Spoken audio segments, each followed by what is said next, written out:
नमस्कार, मैं अभिषेक यादव, अनोखा न्यूज़ में आपका स्वागत है। दोस्तों, आज हम एक ऐसी मुद्दा पे बात करने आए हैं जो हमारे आपको पीछे बिल्डिंग दिखाई दे रही होगी। यह बिल्डिंग बीएसएनएल एक टेलीकॉम कंपनी की है, जो कि एक सरकारी कंपनी है। धीरे धीरे ये विलुप्त के कगार पे है। कुछ दिनों बाद सरकार इसको भी बेचने की पॉलिसी बना रही है।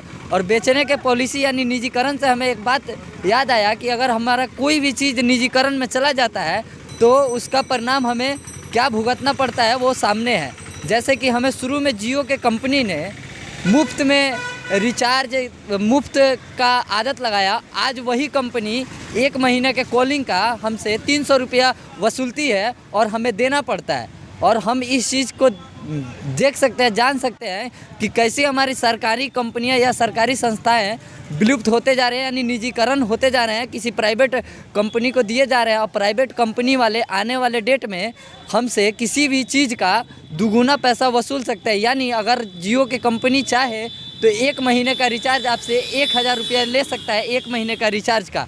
और यहाँ पे अगर सरकार की पॉलिसी की बात करें तो सरकार अपना पूरा का पूरा फोकस हर चीज़ को निजीकरण में लगा रखा है। जैसे कि आपने बहुत सारा चीज़ का निजीकरण देखा है। यहाँ तक कि भारत में तो ऐसे भी हो रहे हैं, जैसे रेलवे स्टेशन को भी निजीकरण के दायरे में दे दिया गया है। बहुत सारे ऐसे रेलवे स्टेशन हैं जो कि निजीकरण में चले गए हैं। हम आज बात करने वाले हैं सिर्फ और सिर्फ टेलीकॉम कंपनियों के बारे में। तो टेलीकॉम कंपनियों में आप देख सकते हैं कि जो भी निजी कंपनियां हैं वो अपने मनमाना रिचार्ज का पैसे वसूलती है। जियो का रिचार्ज जो 300 का रिचार्ज था वो आज 600 का रिचार्ज हो गया है। जो 600 का रिचार्ज था वो 1200 का हो गया है, यानी दुगुना।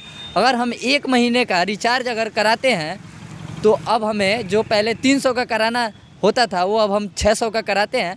आइए, हम यहाँ पे हैं मोतिहारी का ये बीएसएनएल ऑफिस है, जो कि एक विलुप्त होने के कगार पे है। जैसे कि यहाँ पे डायनासोर थे पहले पृथ्वी पे, लेकिन वो विलुप्त हो चुके हैं। सेम वैसे ही सरकार इसको भी करने जा रही है। हमारे साथ एक पत्रकार बंधु भी हैं, आइए हम इनसे राय लेते हैं। जिस तरह से सरकार निजीकरण को बढ़ावा दे रही है, हर चीज़ को निजीकरण के दायरे में ले रही है, और उससे कहीं ना कहीं पब्लिक को नुकसान हो रहा है।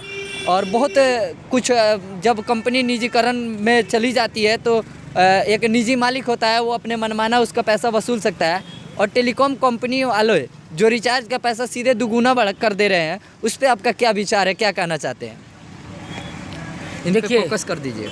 देखिए, ये बात तो आपने जो सही कहा कि जो आज जो सरकार है वो लोगों के लिए नहीं है। यानी सरकार का जो मेन उद्देश्य पहले रहा करता था वेलफेयर, समाज कल्याण, आज टेक्नोलॉजी की दौड़ में और बाजारवाद में, वैश्वीकरण में और कुछ और वजहों की वजह से क्या है कि सरकार के ऊपर भी कहीं ना कहीं दबाव है विदेशी कंपनियों का।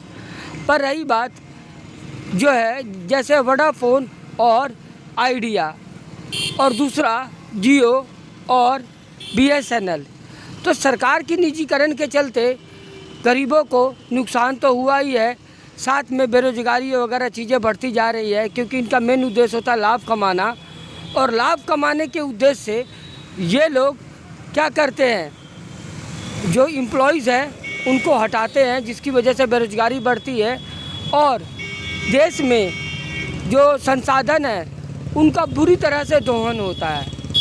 अच्छा, देखिए, हमारे देश में अमूमन महीना 30 दिन का होता है या 31 दिन का होता है, लेकिन टेलीकॉम कंपनी वाले आपसे ज़्यादा पैसे भी वसूलते हैं और उनका महीना 24 दिन का होगा, 28 दिन का होगा, 21 दिन का होगा। तो क्या ये टेलीकॉम कंपनी वाले निजी होने के कारण लोगों से इस चीज़ का फ़ायदा उठाते हैं? और कई तरह के वजह भी हो सकते हैं। जो निजी कंपनी है अपने मनमाना अपना पैसा वसूल रही है, वही जो सरकारी कंपनी है बीएसएनएल है, जो अगर इस पे अच्छे से काम करे तो क्या ये पब्लिकों के लिए अच्छा होगा? इसके बारे में आप कुछ बताइए। हाँ, जो आपने ये बात कहा, देखिए ऐसा नहीं है कि जो प्राइवेट सेक्टर से सिर्फ भारत को नुकसान ही है। जियो लाई और जियो ने बहुत सारी कंपनी, विदेशी कंपनियों का मोनोपोली को भी तोड़ा, एक अधिकार को भी तोड़ा, और लोगों को, सबसे बड़ी बात है, जियो ने सबको इंट्रोड्यूस कराया किस चीज़ से, टेक्नोलॉजी से।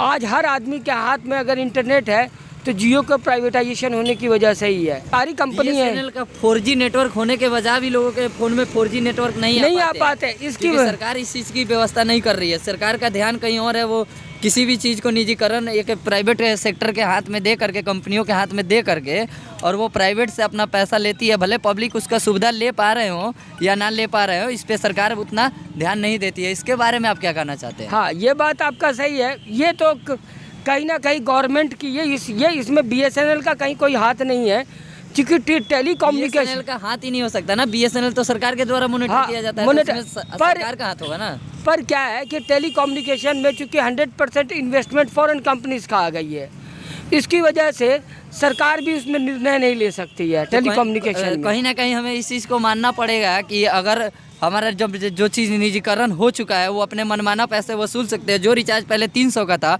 वो रिचार्ज आज हम 600 का करा रहे हैं, और जो रिचार्ज पहले 28 दिन का होता था, वो रिचार्ज अब 24 दिन का हो गया है, 21 दिन का हो गया है, और महीना जबकि 30 दिन का होता है। टेलीकॉम कंपनियों वालों के कैलेंडर में महीना सिर्फ 21 दिन का, 24 दिन का, 28 दिन का होकर रह गया है। देखिए, प्राइवेट कंपनीज की ना ये अपनी शर्त होती है। प्राइवेट कंपनी अपने हिसाब से चलती है कुछ चीज़ों में।